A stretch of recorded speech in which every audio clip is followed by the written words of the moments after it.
Hey everybody, here on Cash Call today. This is our brand new name that Brian and we had a little bit of help from Tristan, but he took our input too. And we decided that Cash Call was probably much more appropriate, right? Because that's what we work on. We work on making cash out of making calls. In the subtext is text messaging, social messages, emails, letters, and other things like that too. But we won't talk about that. But I'm here today, Dale Archdekin, with my co-host Brian Curtis.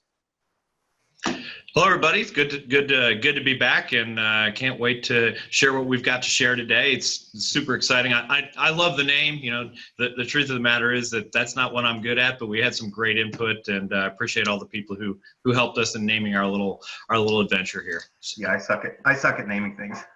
If that's the worst problem we have, we'll probably be okay. Yeah, exactly. So today we're talking about how to get your lead gen, prospecting area or technology, how to get yourself set up to be making calls, making contacts, making touches, working your leads, and following up with people. So we'll be talking about headsets, dialers. We'll be talking about different technologies that you can use for text blasting, email blasts, voicemail blasts, things like that, and setting up your area. So, you know what, Brian, why don't you tell us how your areas are set up, if you want to start there? Sure. Let me start with the CRM, and I'm not going to go into what specific CRM that we're going to talk about. You know, I'm not saying nobody's allowed to ask the question, "What's the best CRM?" You're not allowed to ask that one. Yeah, and we can play around with that. Here's the thing about the best CRM: it's a moving target.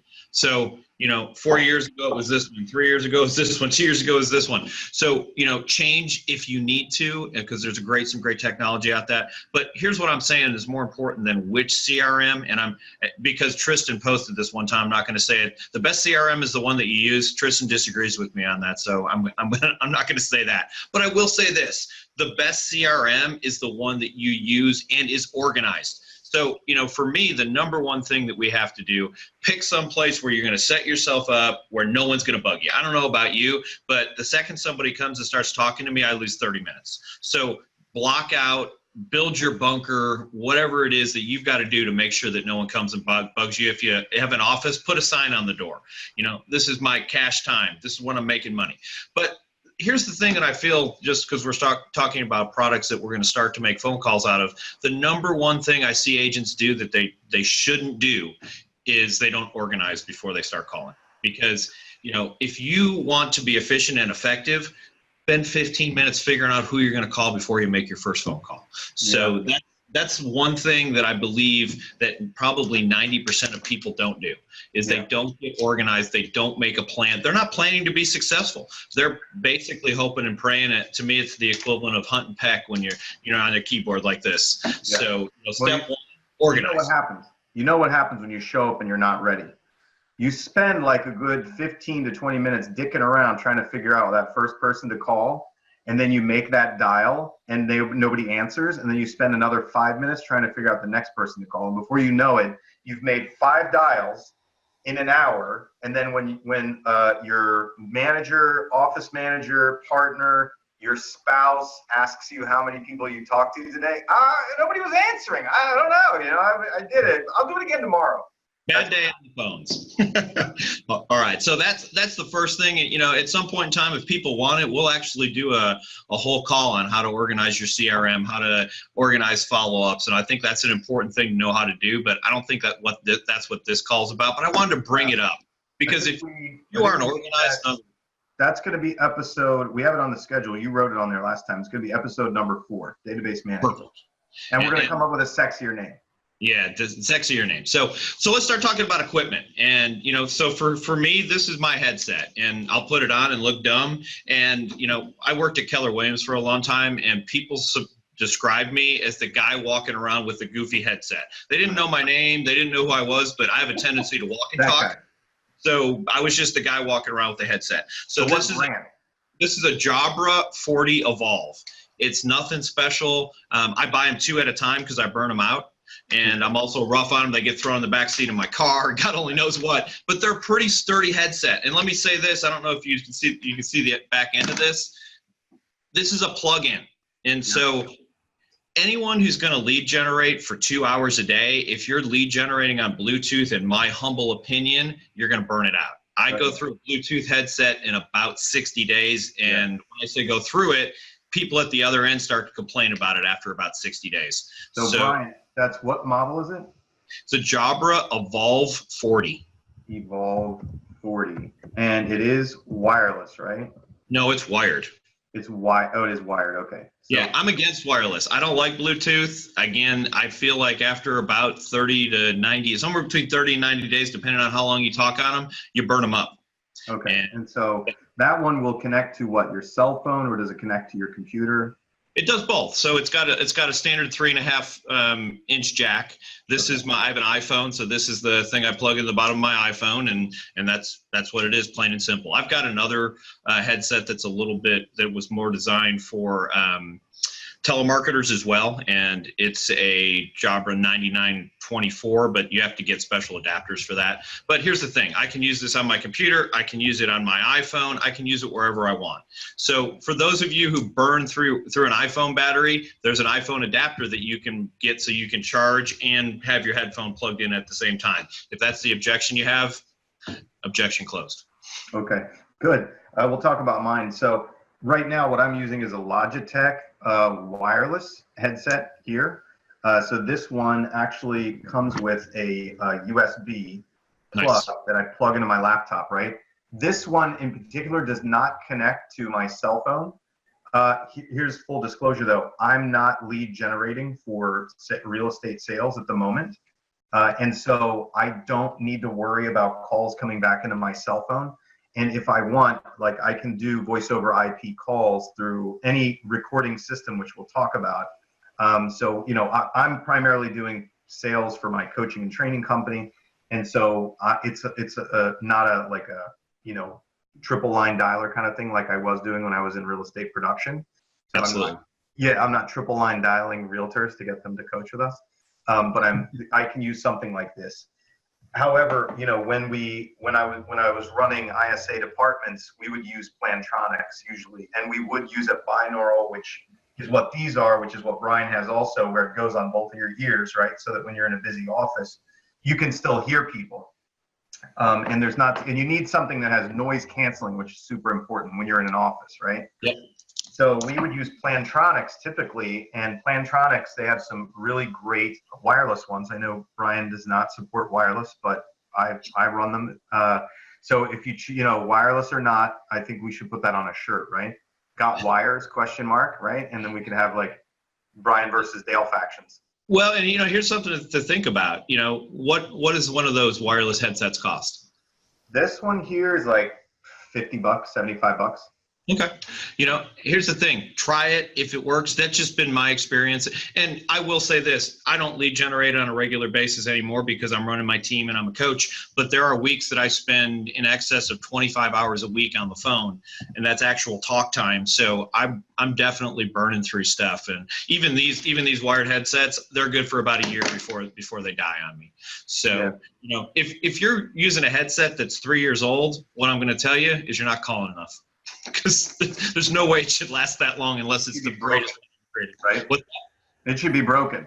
Exactly, it should be broken after that long. So that's just you know, just take a look at that. If you really have a headset that you've had that long, how many dials has been made on it? It's just kind of an interesting idea to think about.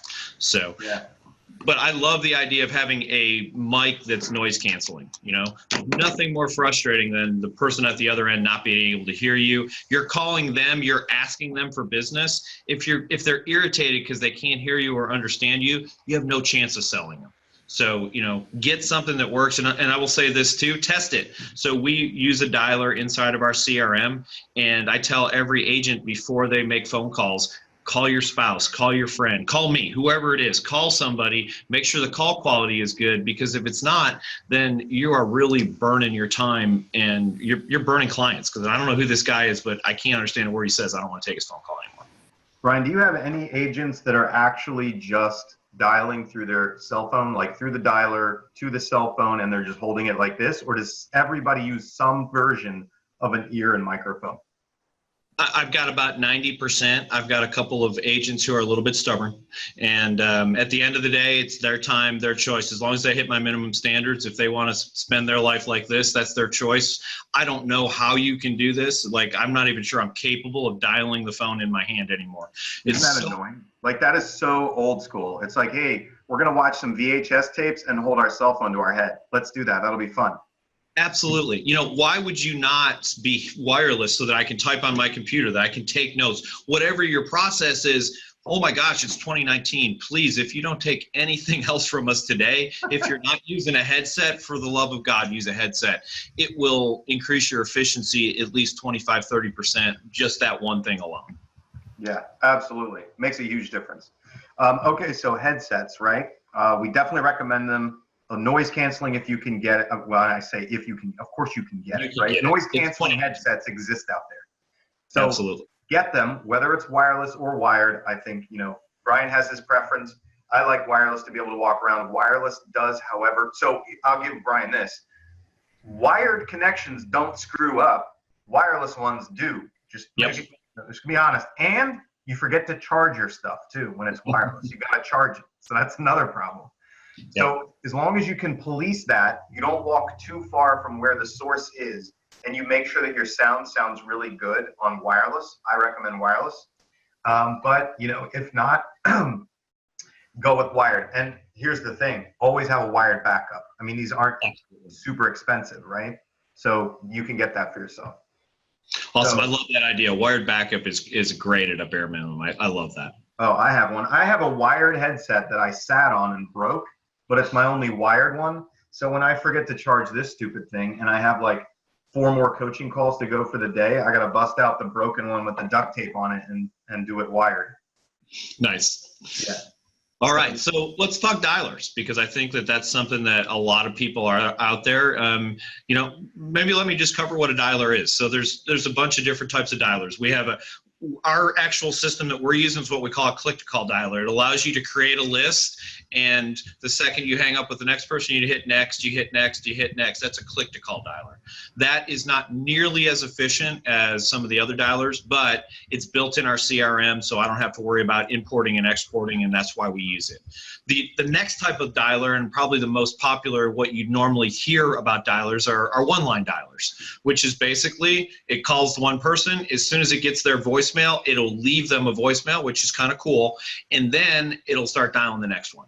A 3-line dialer basically, or 3, 4, I think you can even get a 5-line dialer. I don't know that we need to, but you know, a 3-line dialer basically calls 3 people simultaneously, and the second one person picks up, the other 2 hang up. So those are the different ones. Do you have any brands that you particularly like? I've got a couple preferences. Yeah, definitely. And I was going to point out, you can actually get up to 10 lines on a company called 5-9, but nobody needs to know that, right? Unless you are planning to run a 30-person ISA team, you don't need to know that. Yes, so integrated. So obviously my recommendation, and probably yours, is have a CRM with an integrated single line dialer, right? A click to call, where I'm going to be able to call one line. I can just stay inside my CRM. It'll log the call for me.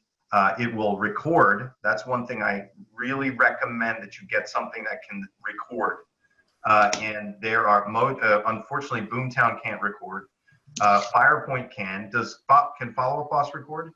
Follow Up Boss does record, and that's one of the great innovations. And let me tell you why you record. If you're a single agent, listen to your calls. And I know that sounds crazy, but go back and go, you know, why didn't that guy make an appointment with me? I felt like we were doing really well. Go back and listen to him. Or if you have a coach, say, hey, coach, this is what I did. It's such an amazing opportunity to do that. If you're on a team, get your team leader to listen to your coach, or listen to your calls. This is an opportunity to be better. One of the biggest problems that happens as salespeople, and we're going to, you know, cover this stuff in the next, you know, 6, 8, 12 months as we go forward with this, is we get in a rut.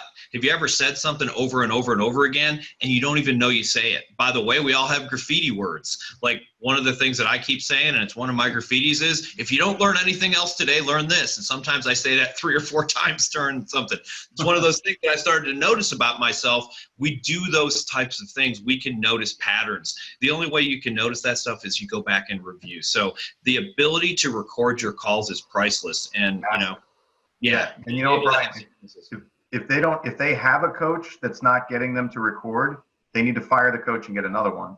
And absolutely, start recording so they can listen to them, so that when you do get a coach in the future, review it with them, just like Brian said. Massive, massive impact that it can make for people.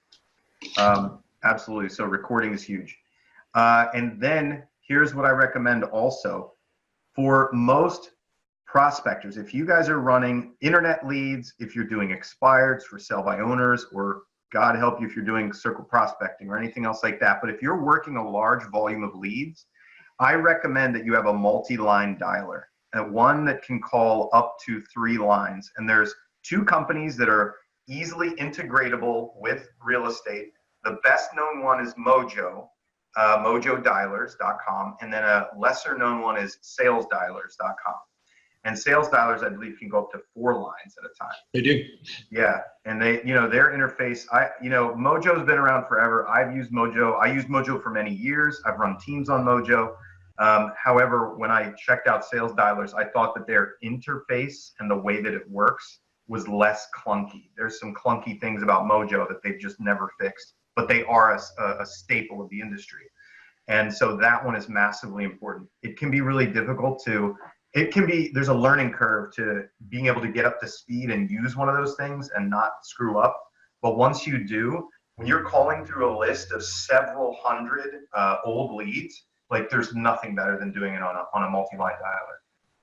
Absolutely. So let's talk about something I think is important. Here's an objection, and this is the objection that I was getting from some of my agents when we were talking about using a dialer. So one of the objections was, there's not a true integration. Even Mojo claims to have a 2-way integration, but it's clunky. Sales Dialer has a 1-way integration with the majority of the things. It's clunky. So ultimately what you're doing is you're taking data out of your CRM and uploading it into one of the dialers. Would you agree with that, Dale? Yep.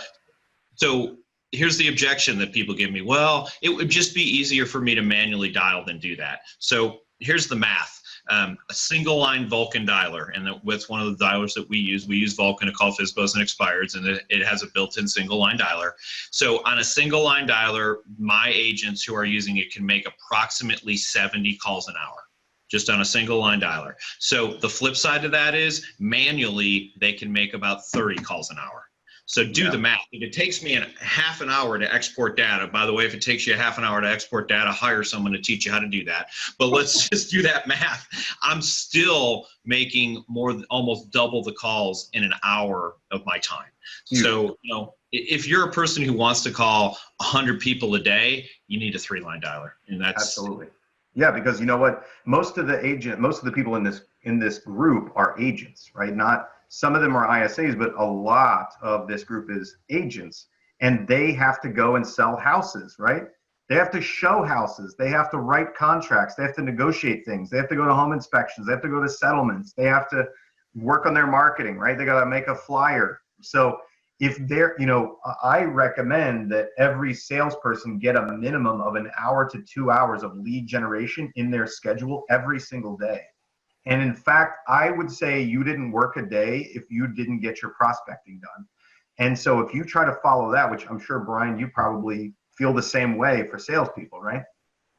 Absolutely. So, here's the thing that's always interesting to me. This is literally a conversation we had during our sales meeting today is, yes, I know you're super busy right now because you got 5 or 6 transactions going, but here's the problem.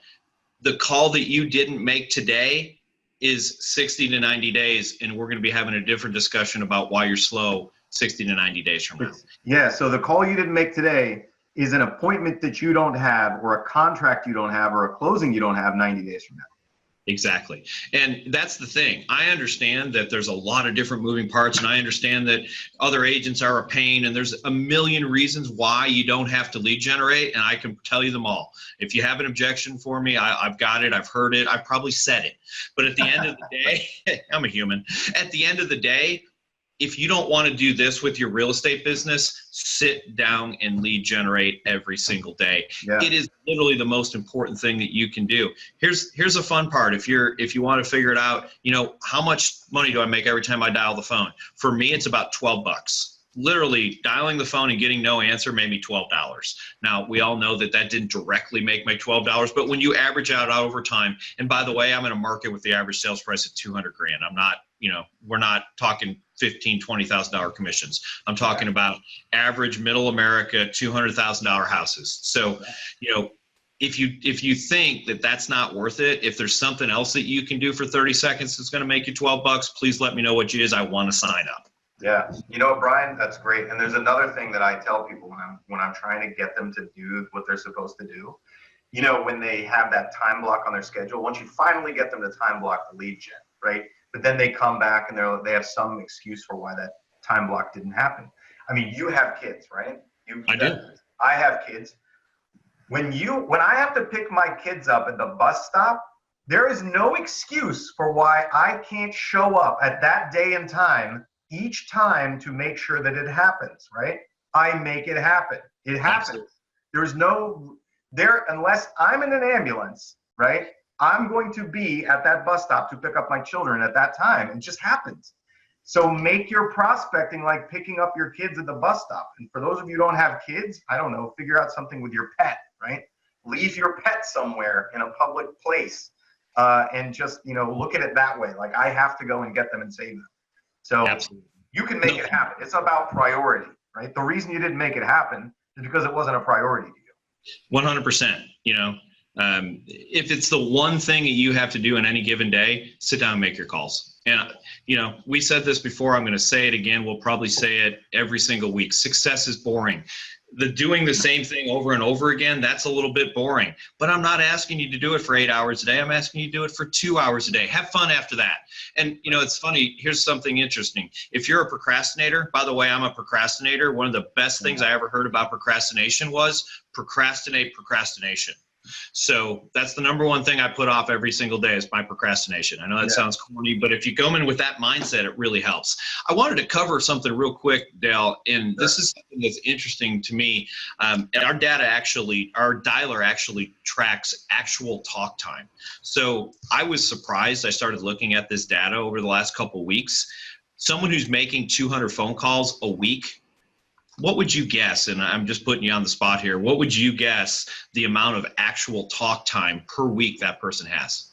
Let's say it's 8 dials to an answer. So out of 200, you're going to get 20 I'm just going to make it easy. I'm not good with math. 20 conversations at a minute each. So 40 minutes. Yeah. So I've got people on my team. This is actual data from my back end. 200 phone calls, 2 hours and 19 minutes. 200 phone calls, 1 hour and 35 minutes. 150 phone calls, an hour and 30 minutes. Here's why I'm even bringing this up. If you are lead generating for 2 hours a day and only talking for 2 hours a week, just consider what's really going on there. This is why we're talking about things like dialers and click to call and 3-line dialers, because the majority of lead generation time is hurry up and wait.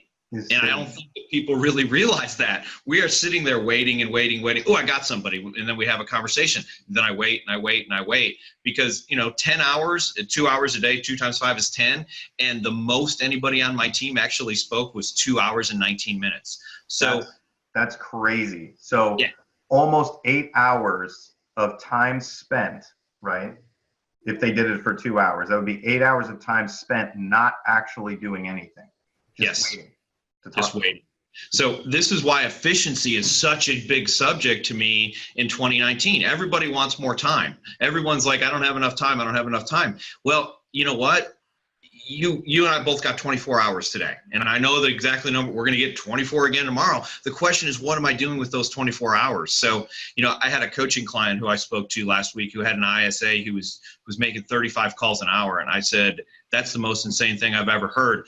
Go out and buy that guy a triple line dialer, even if he only doubles his efficiency. That's just crazy. So that's bananas. Yeah, whenever I run across somebody that has an ISA and they're doing that, I'm like, what are you doing? And on top of it, they're circle dialing by one at a time. I'm like, you're crazy. That you might as well just throw your money away, throw it out the window.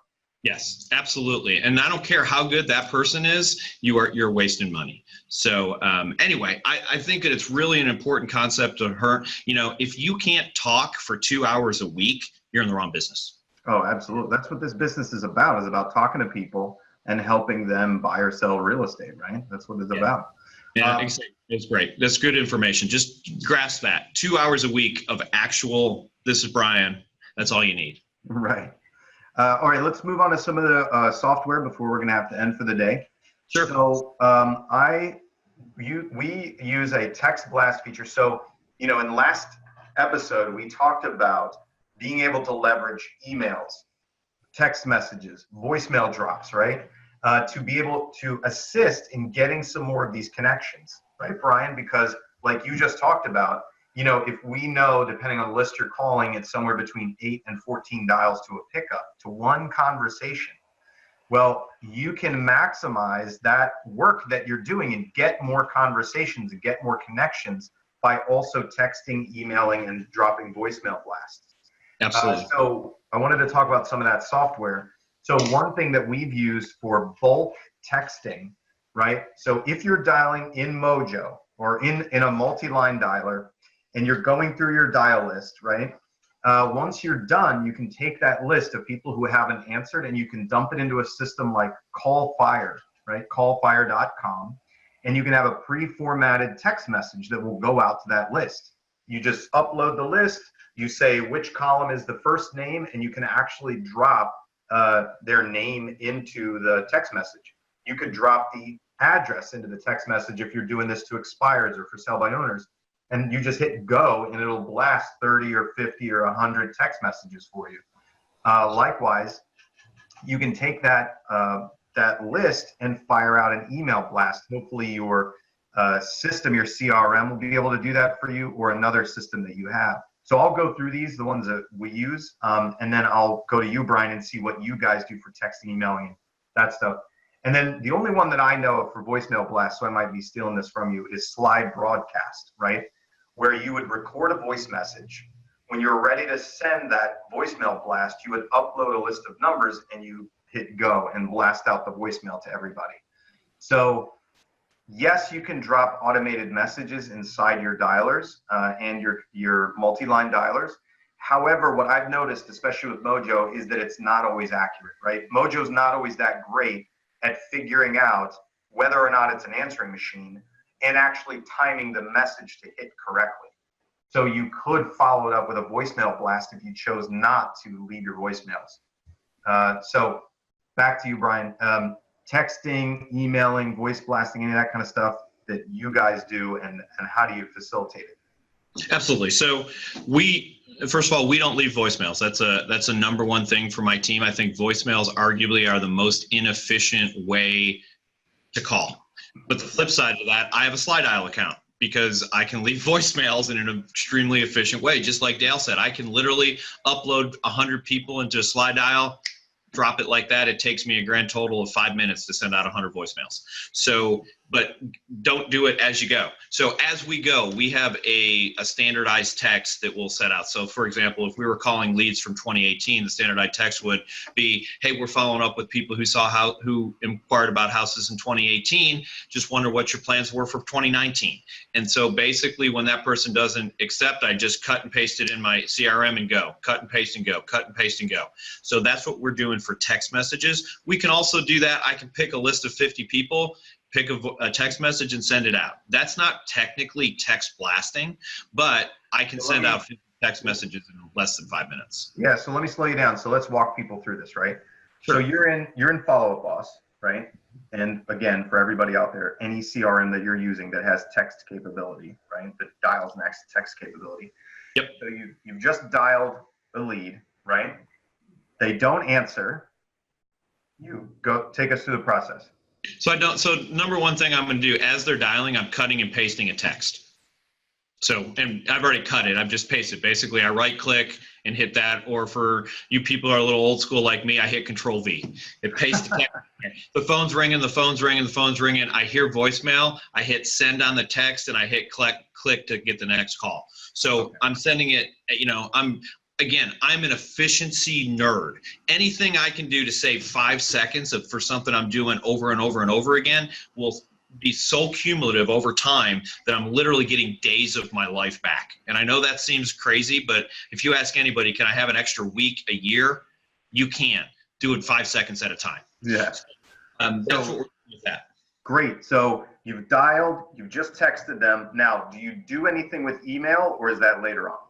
I don't. I'm not going to do anything with email. We've got people on email drips, and if I decide I want you on an email, I just pick a campaign, hit go, and it goes and does its thing. Okay, so you let your drip campaigns handle it.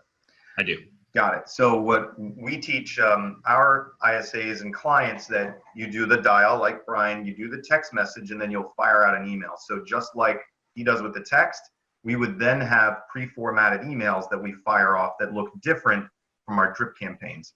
And usually what our text messages and emails are going to be super, super simple, right? It's going to be something like, hey, I just tried to call you. Are you free? ? Or did you get my message ? The email would say, did you get my text ? Right? It's just super simple. Like, I'm trying to talk to you. It's not, hey, I'm realtor of the year and I've sold 400 houses and you should talk to me because I'm amazing and my hair is awesome. My hair really is awesome, but nobody wants to talk to me, right? So it's just something super simple that you're going to send to them. Good. And then, one thing, go ahead, Brian, you look like you want to. I was just going to say that one thing that Dale said there, that is how to communicate with people in 2019. It's no longer the formal, drawn out, any type of message, hey, just checking in. Hey, here's a great one. Hey, is this Bob? That's a great text message. I mean, exactly. It's talk to these people like they're your best friend, even though you never met them. Stop talking like we're stuffy. No one wants to talk to a stuffy person in 2019. Yeah, because here's what happens. If you text somebody like you know who they are and you don't say who you are and they can't figure out that they don't know you, guess what they're going to say? Oh, you're not in my phone. Who is this? Right? That's what you say back to people who text you don't know who they are. Yep. It's a true story. I did that to somebody last night. I was looking to hire somebody for our mortgage company. And so I sent this woman who I used to be a mortgage processor a text message. I found out it wasn't her. I got a message from her husband, whoever this person's husband was, says, who is this? Why are you contacting my wife? And I apologized and backed out of it. But I had a whole conversation with the guy. And did you text back, whoops, no need for the flowers now. Thanks anyway. He seemed kind of pissed off, so I didn't want to, poke the bear too many times. But yeah, I mean, ultimately, at the end of the day, people will have conversations with you because we are curious as human beings. Push the curiosity button. That's what that's all about. Yeah, definitely. All right, let me look at our agenda here and see if there's anything we missed that we were going to talk about. So dialers, software. No, I think that's pretty much it, man. I think we've gotten it all covered. So yeah, it looks like next episode, we got some great stuff that we're going to be talking about. Again, Brian and Dale, appreciate your time, and we look forward to seeing you guys next week. All right, look forward to it. Thanks, everybody. Bye.